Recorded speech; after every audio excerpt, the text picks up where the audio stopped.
اعوذ باللہ من الشیطان الرجیم بسم اللہ الرحمن الرحیم اللہم صلی علی محمد وعلی محمد وجل فرجہم اجمعین۔ ویورز، آج کا ہمارا چیپٹر ہاروت اور ماروت کا قصہ بیان کیا جاتا ہے، تو چلیں شروع کرتے ہیں۔ بسم اللہ الرحمن الرحیم۔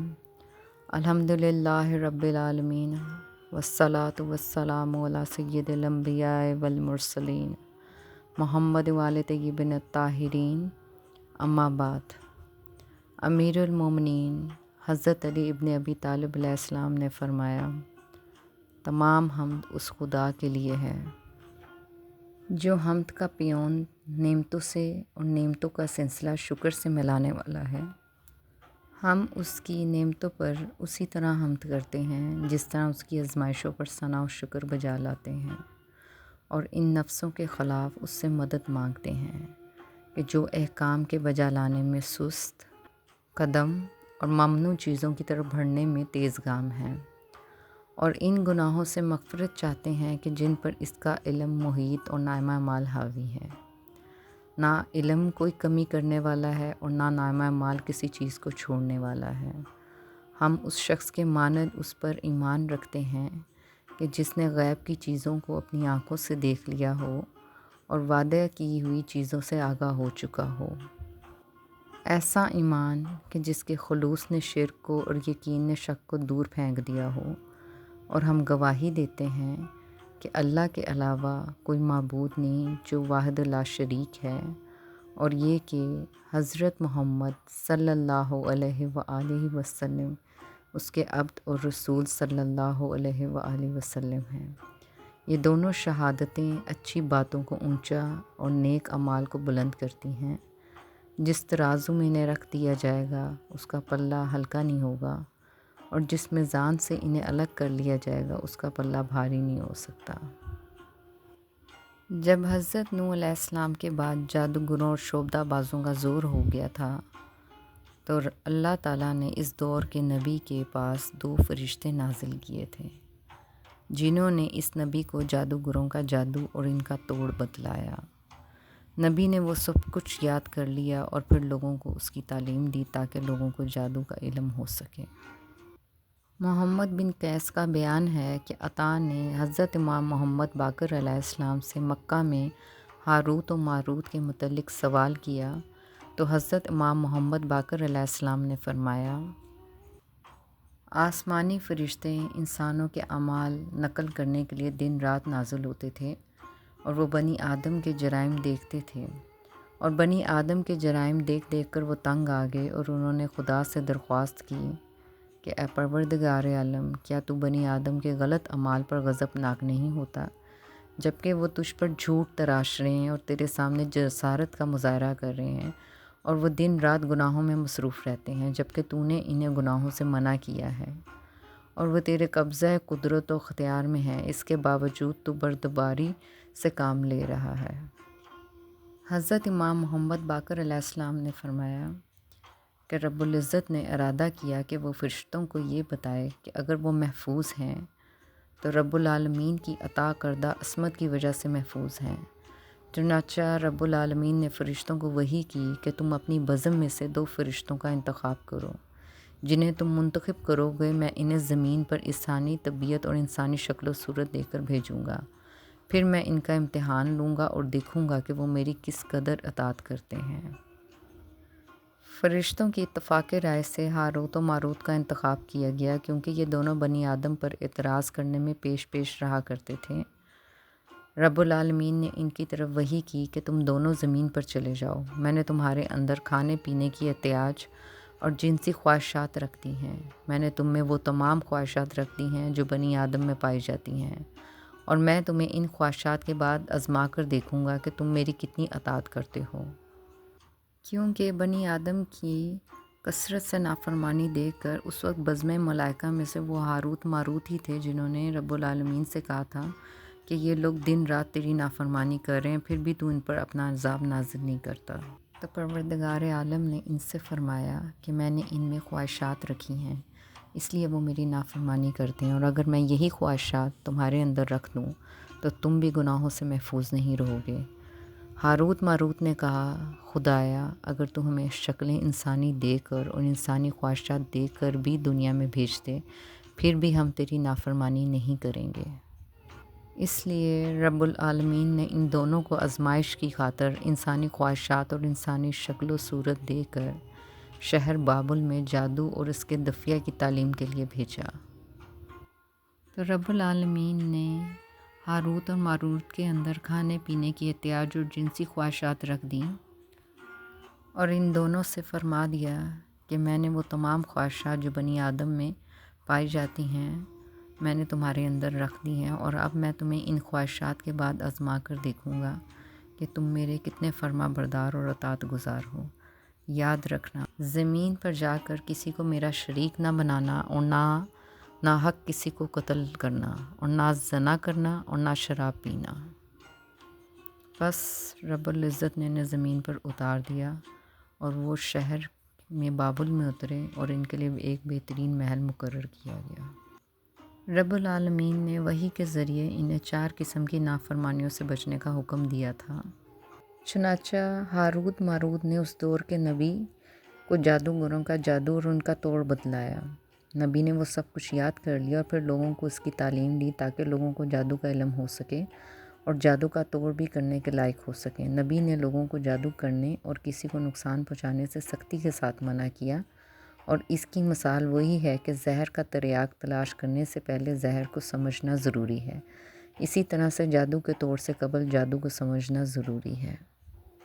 پھر اس دور کے نبی نے فرشتوں سے کہا کہ لوگوں کو جادو اور اس کے توڑ کی تعلیم دو۔ چنانچہ ہاروت و ماروت 2 فرشتے شہر بابل میں انسانی شکل میں آئے، اور انہوں نے لوگوں کو جادو اور اس کے دفیہ کی تعلیم دی۔ وہ جس کو بھی تعلیم دیتے تو وہ اس سے کہتے تھے کہ ہم تمہارے لیے آزمائش ہیں، لہٰذا کافر نہ بننا، جادوگر نہ بننا اور لوگوں کو نقصان نہ پہنچانا۔ انہوں نے لوگوں کو بتایا کہ موت و حیات خدا کے قبضہ قدرت میں ہے، اور خدا کے اختیارات میں کسی کو شریک کرنا کفر ہے۔ لوگ ان سے وہ چیز سیکھا کرتے تھے جس سے وہ میاں بیوی میں جدائی ڈالتے تھے۔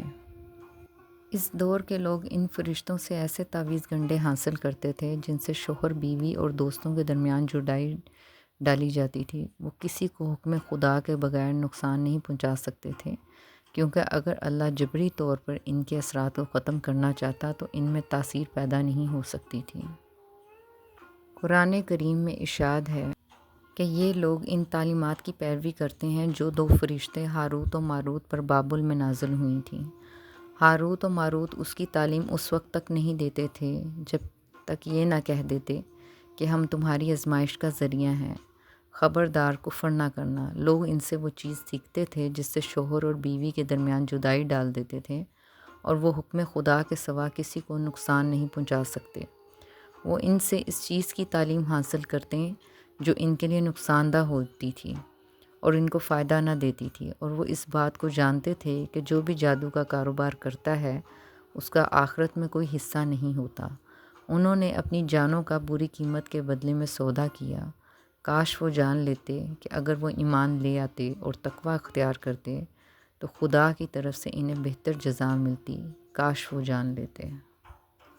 جادوگروں کا جادو صرف دنیاوی طور پر ہی لوگوں کے لیے نقصان دہ نہیں ہوتا تھا، بلکہ خود ان کی آخرت کے لیے بھی باعث نقصان ہوتا تھا۔ جادو سیکھنے والوں کو اس بات کا بخوبی علم ہے کہ وہ جنت سے محروم رہیں گے اور ان کا انجام انتہائی برا ہوگا، اور ان جادوگروں نے اپنی جانوں کو بہت ہی بری قیمت کے عوض فروخت کیا، کیونکہ انہوں نے آخرت پر دنیا کو ترجیح دی اور اپنے آپ کو آخرت کے دائمی عذاب کے سپرد کر دیا۔ اگر انہیں اس بات کا علم ہوتا کہ جادو کے طلبگار ابھی تک اس حقیقت کو فراموش کیے ہوئے ہیں کہ وہ مستحق عذاب بن چکے ہیں، اس لیے وہ عجز الہی کا انکار کر رہے ہیں اور باطل عقیدے کی پیروی میں مصروف ہیں اور حق سے منہ موڑ چکے ہیں۔ حضرت امام جعفر صادق علیہ السلام نے ایک طویل حدیث میں گناہان کبیرہ بیان کیے۔ اپنی اس حدیث میں آپ علیہ السلام نے یہ بھی فرمایا، جادو گناہ کبیرہ ہے، کیونکہ رب العالمین کا فرمان ہے کہ انہیں معلوم ہے کہ جو بھی جادو کا کاروبار کرے اس کا آخرت میں کوئی حصہ نہیں ہے۔ چنانچہ جب رب العزت نے ان کے لیے بہترین محل مقرر کیا اور وہ اپنے محل کی جانب روانہ ہوئے تو انہیں ایک خوبصورت عورت دکھائی دی جس نے خوب زیب و زینت کی ہوئی تھی اور اپنے آپ کو خوشبو سے معطر کیا ہوا تھا۔ ہاروت و ماروت نے جب اسے دیکھا اور اس سے گفتگو کی تو ان کے دل میں اس عورت کی محبت گھر کر گئی۔ پھر انہوں نے اس سے جنسی تسکین کا سوال کیا۔ اس کے جواب میں اس عورت نے کہا کہ میرا ایک دین ہے جس پر میں عقیدہ رکھتی ہوں، میں تمہاری خواہش اس وقت تک پوری نہیں کر سکتی جب تک تم میرے دین کو اختیار نہ کر لو۔ ہاروت ماروت نے اس سے کہا کہ تیرا دین کیا ہے؟ اس عورت نے کہا میرا ایک معبود ہے جس کی میں عبادت کرتی ہوں اور میں شربت وصال اس سے پلاؤں گی جو میرے معبود کی عبادت کرے گا۔ ہاروت اور ماروت نے کہا کہ تیرا معبود کون ہے؟ اس نے کہا یہ پتھر کا تراشا ہوا بت میرا معبود ہے۔ یہ سن کر دونوں فرشتوں نے ایک دوسرے کو گھور کر دیکھا اور دونوں نے ایک دوسرے سے کہا کہ خدا نے تو ہمیں زنا اور شرک سے منع کیا تھا اور ہماری اس وقت حالت یہ ہو رہی ہے کہ ہم زنا کے شوق میں بت پرستی پر آمادہ ہوتے جا رہے ہیں جبکہ اس کا وصال شرک کے بغیر ممکن نہیں ہے۔ پھر انہوں نے آپس میں مشورہ کیا۔ اس وقت ان دونوں پر جنسی خواہش سوار تھی جس کی وجہ سے انہوں نے اس عورت سے کہا کہ ہم تیری ہر شرط ماننے پر آمادہ ہیں۔ عورت نے ان سے کہا اگر یہ بات ہے تو پہلے تم دونوں شراب پیو، اس کے ذریعے سے تمہیں میرے معبود کا تقرب حاصل ہوگا اور اس سے تم اپنا مقصد بہتر طریقے سے حاصل کر سکو گے۔ عورت کی یہ نئی فرمائش سن کر انہوں نے پھر آپس میں مشورہ کیا کہ یہ آخر کیا ہوتا جا رہا ہے۔ رب العالمین نے تو ہمیں زنا، شرک و شراب نوشی سے منع کیا تھا مگر ہم ایک عورت کے دام میں پھنس کر خدا کی نافرمانی پر تلے جا رہے ہیں۔ مگر اس وقت وہ جنسی خواہش سے پوری طرح مغلوب ہو چکے تھے۔ انہوں نے اس عورت سے کہا تیری وجہ سے ہماری بہت بڑی آزمائش ہو رہی ہے مگر ہم تیری محبت میں تیری ہر بات ماننے پر آمادہ ہیں۔ عورت نے کہا تو پھر آؤ یہ شراب پیو اور اس بت کی عبادت کرو اور اس کے سامنے سجدہ کرو۔ چنانچہ ان دونوں نے عورت کے کہنے پر شراب پی اور بت کے سامنے سجدہ کیا۔ پھر وہ عورت کے ساتھ بدکاری کے لیے جیسے ہی آمادہ ہوئے اس وقت ایک شخص ان کے مکان میں آیا۔ اس نے اس عورت کے ساتھ ناشائستہ حالت میں ان دونوں کو دیکھا تو یہ اس شخص کو دیکھ کر گھبرا گئے اور اس شخص نے ان دونوں سے کہا کہ تم دونوں بدکار اشخاص ہو، ایک حسین و جمیل عورت کے ساتھ تم خلوت میں بری نیت سے بیٹھے ہوئے ہو۔ یہ کہہ کر وہ شخص باہر چلا گیا۔ اس وقت اس عورت نے ان دونوں سے کہا کہ مجھے اپنے رب کی قسم اب تم دونوں مجھ سے وصال نہیں کر سکو گے کیونکہ یہ شخص ہمیں دیکھ کر گیا ہے اور اب یہ باہر جا کر لوگوں کو تمہارے متعلق سب کچھ بتا دے گا۔ اب نجات اسی میں ہے کہ تم اٹھو اور اس کو قتل کر ڈالو، ورنہ یہ مجھے اور تمہیں رسوا کرے گا، اور اس کو جا کر بس قتل کر دو، پھر مطمئن ہو کر اپنی جنسی ضرورت پوری کرو۔ لہٰذا اس عورت کی ترغیب پر وہ دونوں اٹھے اور انہوں نے اس شخص کو قتل کر دیا۔ قتل کرنے کے بعد وہ اس عورت کے پاس واپس آئے تو وہ عورت انہیں کہیں دکھائی نہ دی۔